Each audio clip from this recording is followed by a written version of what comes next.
Well, happening right now, a vote on a possible special election could be on the ballot for Des Moines voters after Ward 1 City Councilwoman Indira Shoemaker resigned. Local 5's Megan McPherson is there. But before we get to her, how did we get up to this point here? Indira resigned last Wednesday. Officials say Indira's dad, Randy, delivered her resignation effective August 31st. This comes after months of missed meetings and absences from the council.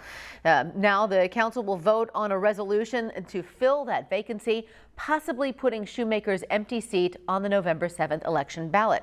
We spoke to at-large council member Connie Bozen on why she pushed for this decision, along with Mayor Frank County. After talking with neighborhood groups in the neighborhood, many people in the neighborhood, they wanted that opportunity to have it on the ballot to take a vote to replace Indira.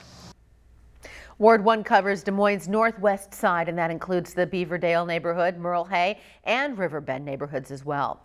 Now, tonight's City Council meeting is set to start right at the top of the hour. Local 5's Megan McPherson is live at City Hall with more on what we could see at tonight's meeting. Megan. Stephanie, good evening. Now, over the weekend, an additional item was added to the City Council's agenda for their meeting tonight. Members of the council will decide if they will hold a special election to fill Indira Shoemaker's Ward 1 seat on the council.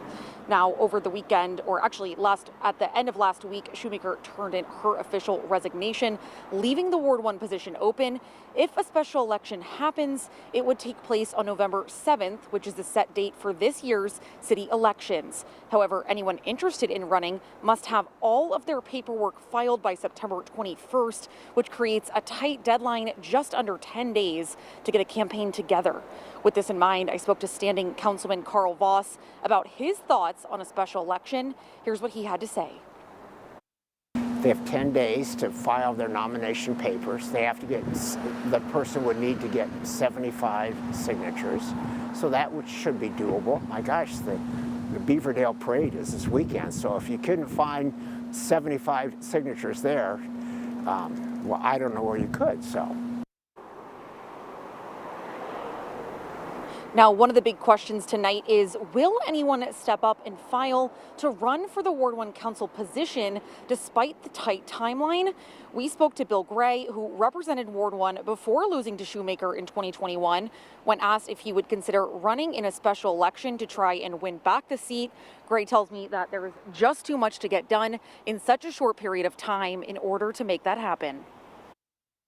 I think with the conditions that we'd have to go through, I might not be able to make it. So I'm going to be looking for supporting somebody that I think will do the same kind of job that I had done in the previous 8 years.